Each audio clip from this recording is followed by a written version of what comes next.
Yo, how's it going, everybody? Quancredible here, and today we are going to talk about the captain of the Azure Deer, and that would be Rill.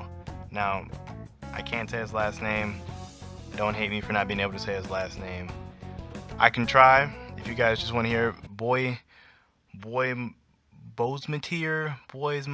I don't know. I can't say it, so we're just gonna call him Rill. But today I'm just gonna be talking about who is Rill.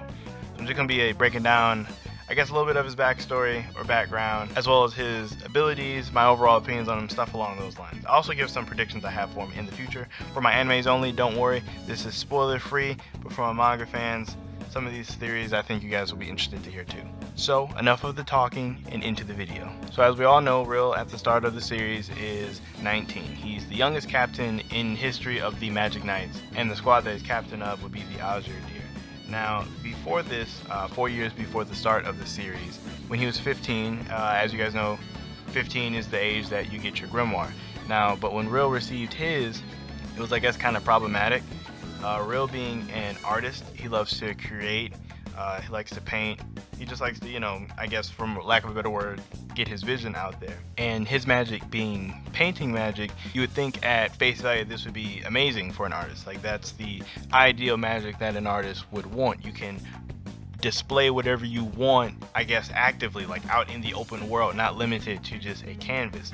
Now, the only thing with this is it added like a whole nother dimension onto what he can already do, which kind of put him in a slump as an artist, which I don't know how many of you are fellow artists out there, but that is rough. That is pretty rough when you like to create things and you're just in a funk and you can't do anything about it. You kind of just have to wait for it to pass or find some kind of new inspiration. Except Rill being younger and having a tremendous amount of magic power, couldn't really channel this effectively. Like, he locked himself in his room just trying to create painting after painting so people could see how great his art was, but he couldn't really do it. And then having this tremendous amount of magical power and paint magic can be really destructive, and you're not necessarily channeling it well or correctly.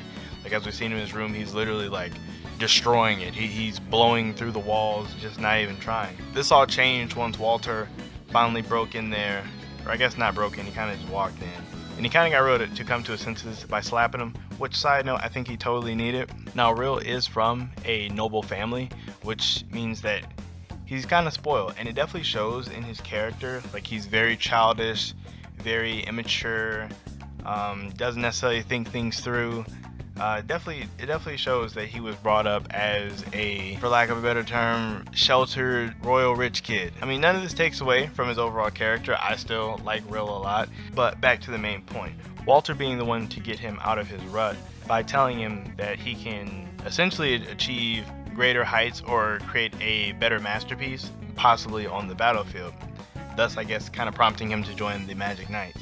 And it's kind of funny because in return, kind of went into what Rill's overall dream is, which is to create the ultimate masterpiece, which I definitely think he wants to do it for Walter, just to show him like, hey, I made this incredibly awesome thing or painting or picture for you so you can see it.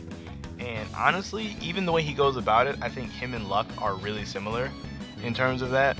Like, Luck being he just wanted to win for his mom, and Rill just, I want to create this ultimate masterpiece for Walter. Like, they're really similar in just their overall actions. They're both really eccentric and had kind of not so great upbringings. Like, Rill's mom clearly did not know how to deal with a artistic child with different needs, and Luck's mom was just a jerk. Those two characters are very, very similar. But outside of his backstory and who he is, now Rill uses painting magic, which in my opinion is like one of the most broken magic types in Black Clover. Like, it's definitely top 10, maybe top 5, I'm not for sure. I did make a video on my top 5 magic types and it didn't make it, nor did it make the honorable mentions.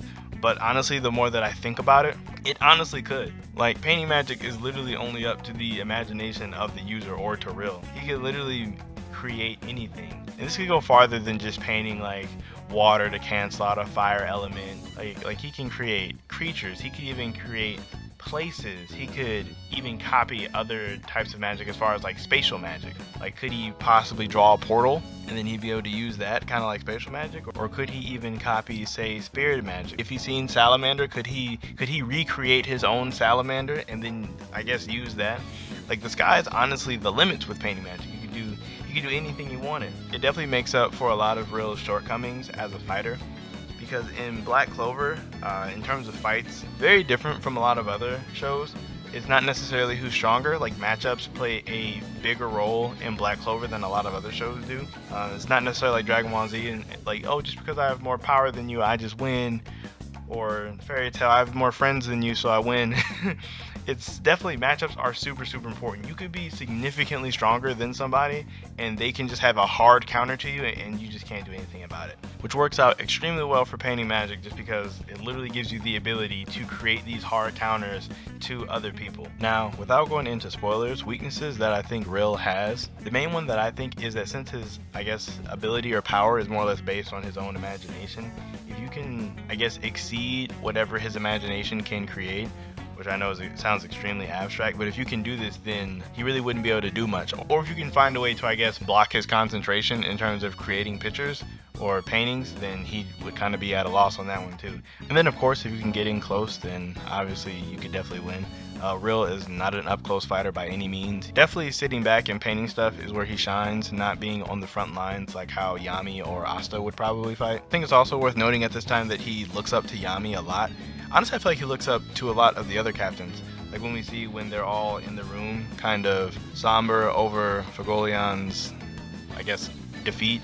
He feels the need to try to lighten the mood to make it, I guess, easier for the other captains. He really wants to meet their expectations and prove that he is worthy of the title of Magic Knight Captain. Because I guess this action makes me think that he does really care what other people think about him being a captain and wants to show them that he can hack it, despite his squad later on coming in last place. One thing I definitely wanted to bring to light during this video is like Rill's overall score. Now, I made these graphs based off the official Black Clover guidebooks. I'm not just pulling these numbers out of my butt. I basically just compiled them all to be out of 25, and I left out their special stat just because it doesn't really do anything for him, which is why it's just going to be out of 25. But Rill's overall is only 18, which is actually not that strong for a captain. All the other captains are at least at 20 for their overall. Like, as you can see here, like, he has the 5 in magic amount and the 5 in magic control, which a lot of captains also have, which I think that all 5s kind of scale differently or are different. I'll probably make another video about that in the future. But as you can see, outside of his 5s in magic amount and magic control, the rest of his stats are pretty lackluster, which definitely would at first glance make you think, well, why is he a captain? But his magic type is probably, out of the captains, one of the best magic types, period, which I feel like is what makes up for that. Like, the fact that he can create hard counters to essentially any type of magic is really good. It's because an 18 is really low. Like, an 18 is like around where Solid and Leo are in terms of overall strength, but Rill would definitely destroy both of those two. That's definitely an example right there, if anything, that magic type is very important. But to sum it all up, Rill recently did start to get more fleshed out in the anime, so I just wanted to make this video, I guess, to coincide with that. I do like Rill a lot. I think he's a really cool character. Granted, I think most of the characters in Black Clover are pretty cool. It would probably be a lot shorter list if I could just name the characters that I hated. Outside of that, like and sub to my channel. Let me know if you guys have any predictions about Rill. I'd love to hear those too. We can debate about those. Outside of that, Quancredible out.